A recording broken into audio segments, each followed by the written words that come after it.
Vous êtes sur la Panafricaine Média, merci de nous rester fidèles et soyez les bienvenus dans ce nouveau numéro de l'invité de la rédaction. Faire de l'artisanat local et particulièrement de la maroquinerie un secteur clé de l'autonomisation des femmes, pourvoyeur d'emploi, le tout en le rendant attractif, compétitif, accessible mais aussi luxueux. C'est le pari relevé par plusieurs femmes africaines évoluant dans ce domaine très concurrentiel. Dans cet univers figurent deux jeunes entrepreneurs sénégalaises qui ont su se démarquer grâce à leur détermination, leur travail acharné et leur esprit d'innovation. Pour avoir un aperçu du potentiel de l'artisanat local et de la maroquinerie, nous avons le plaisir de recevoir l'une de ces jeunes femmes, Marème Gueye. C'est un plaisir de vous accueillir.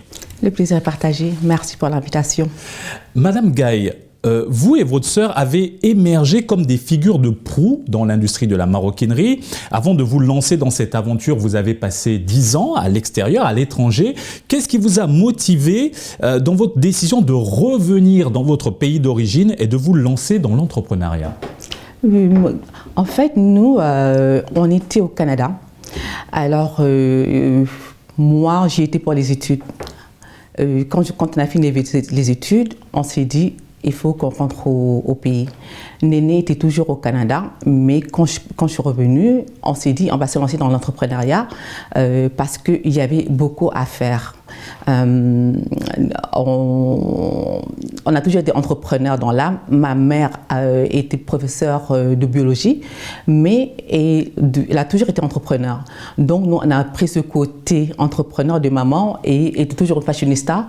Et étant donné qu'on voulait se lancer dans notre propre business, être autonome, être indépendante, on s'est dit on va se lancer dans la maroquinerie de luxe made in Sénégal. Quels ont été les signes révélateurs qui vous ont convaincu du potentiel de la maroquinerie en tant que domaine d'activité principal? À un moment donné, Néné, qui a toujours été fascinée, passionnée par la maroquinerie de luxe, ne trouvait plus un sac qui lui plaisait, de tous les designers européens. Alors on s'est dit, attends, on va essayer nos artisans sénégalais. J'ai ramené un sac, je lui ai ramené un sac du Sénégal, était à Toronto. On a dit, waouh, il y a vraiment du potentiel. Donc pourquoi ne pas investir sur ce projet? Donc c'était ça. On a vu le manque. Le manque de maroquinerie de luxe made in Sénégal et on a vu que les femmes ont désiré. Donc c'est pour cela qu'on s'est investi là-dessus. Avec votre expérience, comment percevez-vous aujourd'hui la place des femmes dans le secteur de l'artisanat local? Les femmes ont une très grande place dans l'artisanat local. Parce que dans le domaine de la maroquinerie, il est vrai que c'est un métier très physique et sont les hommes qui étaient plus dans ce métier. Mais de plus en plus, on voit des femmes qui s'y mettent parce que ce n'est plus seulement un métier d'atelier que les hommes font.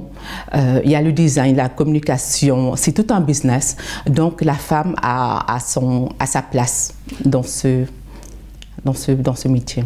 Comment envisagez-vous de rendre ce secteur plus attrayant et compétitif face à la concurrence étrangère très active sur notre continent? Nous, à Nénéa, on innove toujours. On prend toujours des classes de design, de marketing. On essaie toujours d'avoir de plus grandes connaissances sur ce domaine. On design toujours de nouveaux sacs, de nouvelles pièces. On est toujours de la maroquinerie, mais maintenant, on est aussi... on a toujours de nouveaux produits. Donc, on a 2 collections par an et toutes nos 2 collections sont complètement différentes. Donc, c'est comme ça qu'on reste toujours dans le marché parce qu'on crée toujours, on innove toujours, on essaie toujours de trouver de plus beaux produits, de meilleure qualité à nos clients. Comment arriver à se renouveler dans ce secteur quand on a l'impression que tout a déjà été fait? comme je disais, c'est l'innovation en fait. Il faut s'innover, il faut toujours faire de nouveaux produits, créer. Donc c'est ça. À l'ère du digital, quel est l'apport de la technologie en termes d'innovation? Justement, vous en parliez. Mais quel est l'apport des technologies à l'ère du digital? Comment vous les utilisez au quotidien pour rendre ce secteur de la maroquinerie et de l'artisanat local, puisque vous travaillez avec des artisans locaux, plus attractif? Par exemple, juste récemment, lors de la Saint-Valentin, nous avons créé un nouveau sac. C'était le bag, Love is Bag. À l'intérieur c'était un sac avec des lumières, et quand vous ouvrez le sac, il y avait des messages d'amour. Donc on allie la technologie avec la maroquinerie. Donc c'est quelque chose qu'on fait à Nenea, on innove toujours. Donc si vous voyez, j'ai pas les photos de ce sac, mais si vous voyez le sac, il y a les lumières, il y a le son.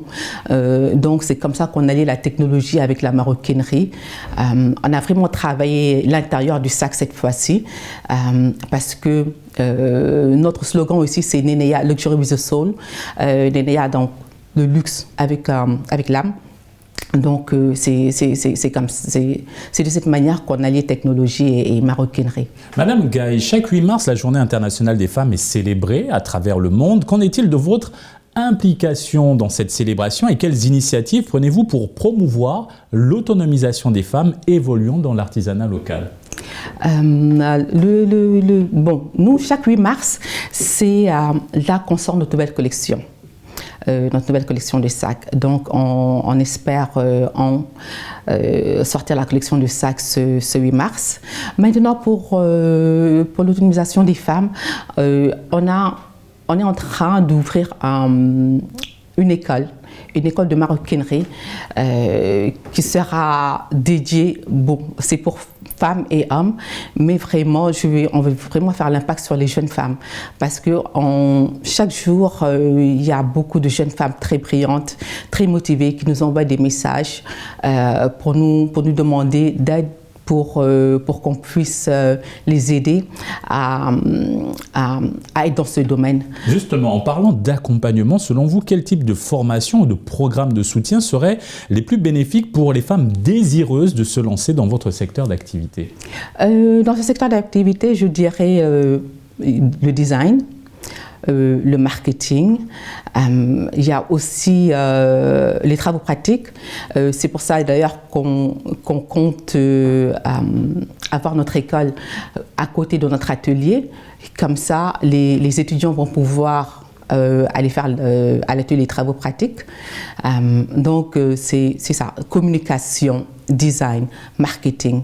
Vraiment pour avoir un bon fondement dans ce métier. À présent, quelle est votre perspective par rapport à l'entrepreneuriat féminin dans le domaine de la maroquinerie en Afrique dans les années à venir? Quelle est votre vision? Comment voyez-vous l'évolution de ce secteur?